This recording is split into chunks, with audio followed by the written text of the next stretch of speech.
So I really messed up for about 15 years and stumbled upon something that's pretty controversial, but shouldn't have to be. And that is, if you have a low back, you should be training your low back. We're often told to avoid directly training the low back, especially if you've had a herniated disc. And that's the primary reason why people stay in these injury loops and just keep pumping money into the medical system. For half of my life, I didn't dream it was possible to do loaded movements and flexion like the Jefferson curl.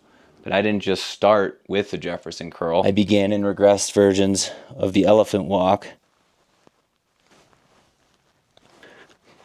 while simultaneously exposing my back to tension and strength, building resilience with a 2-minute isometric hold. Not this position, not this position, but this position. Then I worked into 30 reps, 5-second count up and 5-second count down. After managing that without any flare-ups or pain 48 hours afterwards, I removed a leg and worked on 1-minute isometric holds. After getting that, I worked on 5-second controlled reps with one leg until I could do 15 each leg. I then worked on mobilizing the front of my hips, 4-second contractions,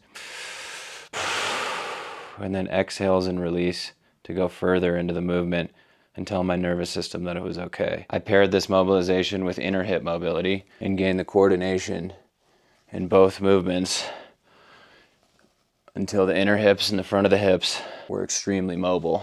Supplementing those mobilizations with outer hip abduction through the elevated pigeon, progressing the depth and the range week by week, month by month, through small deposits which built evidence in my neurological system and muscle tissues that these ranges were safe, where I felt confident in movements that had previously been inaccessible to me.